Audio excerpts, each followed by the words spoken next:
Dans cette vidéo, je vais donc répondre à la question qui s'engage le plus, les cadres ou les ouvriers. Donc le but, c'est de comprendre si l'engagement politique au sens large est lié ou pas au milieu social. Alors la première chose qu'on peut se demander, c'est à quoi on doit s'attendre, à quoi on pourrait s'attendre. Alors si on regarde l'histoire, on pense tout de suite à Marx quand on parle d'engagement, de mobilisation, et cela nous conduit à penser que les classes populaires doivent être davantage mobilisées que les classes favorisées.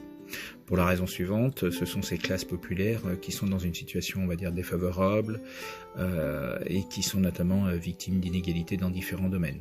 Chez Marx, ça va plus loin, elles sont dominées et exploitées. Mais même sans aller jusqu'à des termes, je dirais, aussi forts, de façon globale, on peut s'attendre à ce que ce soit les classes populaires qui s'engagent politiquement pour changer les choses en leur faveur. Alors, dans les faits, qu'est-ce que l'on constate? Quand on regarde les chiffres, en fait, on s'aperçoit finalement que c'est l'inverse qui est vrai. C'est-à-dire, quelle que soit, je dirais, la forme d'engagement, qu'elle soit politique, syndicale ou associative, ce sont les membres des milieux favorisés qui sont davantage engagés que les membres des milieux populaires. L'écart est plus ou moins fort, mais il est toujours dans le même sens. Donc ce qu'on constate, c'est l'inverse de à quoi on pourrait s'attendre. Ce qui pose la question, pourquoi un écart entre ce qu'on devrait constater et ce qu'on constate? Alors pour répondre à cette question, en fait, on peut mobiliser une analyse qui est celle de Daniel Gaxi, qui est un sociologue, qui va écrire un livre important en sciences politiques, et je dirais en sociologie politique, même pour être plus précis, qui s'appelle Le sens caché. Donc c'est un livre qui est publié à la fin des années 70, en 78. Et Daniel Gaxi, en fait, a pour but d'essayer de regarder s'il y a un lien global entre le milieu social, le niveau de diplôme et la participation à la vie politique en général. Et en fait, ce qu'il va nous montrer, c'est que justement, il existe un sens caché. Alors pour bien comprendre cette notion, je vais revenir dessus rapidement. En fait, le sens, ça renvoie donc à un impôt que payaient les plus riches au milieu du XIXe siècle, et il existait donc des élections avec un suffrage censitaire. Qu'est-ce que ça veut dire concrètement? Seuls les plus riches pouvaient voter. Donc c'est la fortune qui introduisait une inégalité, je dirais, entre les citoyens, puisque ne pouvaient voter et avoir un poids sur les élus qui allaient être désignés que les plus riches.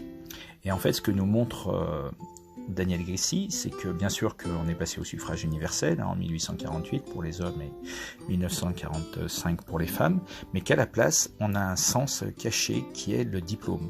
C'est-à-dire lorsqu'on regarde de près les chiffres, et c'est ce que fait donc Daniel Gaxi dans son livre, et depuis en fait les différentes études ont confirmé ce constat, c'est que en gros, plus on est diplômé, plus on participe à la vie politique, et moins on est diplômé, moins on s'engage et on participe. Et ça, on peut le voir à travers beaucoup d'indicateurs, et ne serait-ce que, par exemple, qui est le moins inscrit sur les listes électorales et qui s'abstient le plus, on va trouver avant tout les moins diplômés et les moins favorisés, donc plutôt les couches populaires. Alors, l'explication est la suivante, c'est-à-dire pourquoi le diplôme aurait un impact sur la participation politique. Daniel Gaxi, en fait, explique bien que, en fait, quand on veut s'engager en politique, et ne serait-ce que participer à une élection, ça va mobiliser un très grand nombre de compétences. Il faut être capable de comprendre les différents enjeux, comment comprendre comment se classent les différents partis, ce que proposent les candidats, quels sont les enjeux qui sont derrière, en quoi ces derniers vont représenter les intérêts de tel ou tel groupe. Donc en fait, ça va demander beaucoup de compétences invisibles et cachées.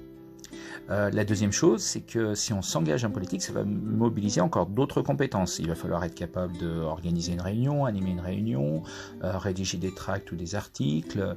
Il va falloir également organiser des actions collectives. En fait, tout un ensemble de compétences qui sont pas si simples à maîtriser. Donc finalement, on va constater que des individus, de façon objective, disposent de moins de compétences que d'autres pour participer à la vie politique et encore plus pour s'engager.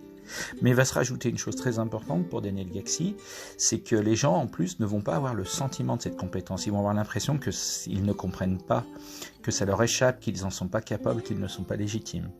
Et ça, c'est vraiment très important à comprendre, puisque ça explique aussi pourquoi ces personnes risquent, et c'est ce qui se passe en grande partie, de se désintéresser finalement de la sphère politique et de ne pas s'y engager pour cette raison-là. Donc au final, le travail de Daniel Gaxi, en fait, oppose vraiment une vision enchantée de la démocratie, où tous les citoyens sont égaux, où tous participent et tous peuvent s'engager, à la réalité désenchantée des chiffres, qui montrent que le milieu social impacte quand même assez fortement et la participation politique et l'engagement politique. Alors la dernière question qu'on peut se poser, c'est est-ce qu'on peut en déduire que les classes populaires ne s'engagent pas ? Alors non, c'est un peu plus compliqué. Notamment, on va constater à certains moments dans l'histoire qu'on a des engagements collectifs populaires contestataires très forts. On peut le voir à travers des exemples variés, mais si on peut, par exemple, l'exemple des émeutes de banlieue de 2005, où là c'est bien des populations très défavorisées qui vont se révolter, et il y a des émeutes à plusieurs reprises depuis, et dans beaucoup de pays, qui relèvent souvent de situations d'injustice à un moment donné, mais ça cristallise en fait tout un système d'inégalité plus structurel. Alors c'est des mouvements donc populaires, par contre qui ont souvent des formes relativement sporadiques, provisoires, sans vraiment déboucher structuration politique. Et donc c'est ça la limite, c'est que ça ne conduit pas toujours à la prise en compte réelle des problématiques qui sont soulevées par ces mouvements. On peut prendre aussi un exemple plus récent, celui des Gilets jaunes, où on va trouver quand même dans les gens qui participent aux Gilets jaunes beaucoup de personnes de milieu populaire, des artisans qui ont de la peine à boucler les fins de mois, des gens qui ont des emplois précaires, des chômeurs, donc on trouve aussi là aussi des couches populaires, on voit bien que c'est une contestation assez structurée, même si là encore on ne veut pas avoir de représentants et ça n'a pas de débouché sur les élections par exemple.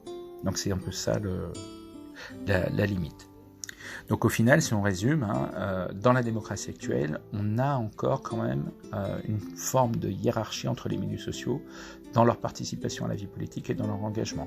En revanche, il faut avoir un regard, je dirais, plus nuancé. Les classes populaires, bien sûr, peuvent participer aux élections, c'est le cas, je veux dire, une partie importante d'entre eux va voter, et bien sûr s'engager. Et puis surtout, donc on aura des mouvements de contestation à certains moments. Mais il y a quand même un écart, bien sûr, entre ces milieux. Et surtout, quand on regarde de plus près, par exemple, qui dirige les partis politiques, on va trouver pratiquement que des CSP+, comme on dit, des milieux favorisés. Et si on regarde des députés à l'Assemblée nationale, il n'y a aucun ouvrier, par exemple.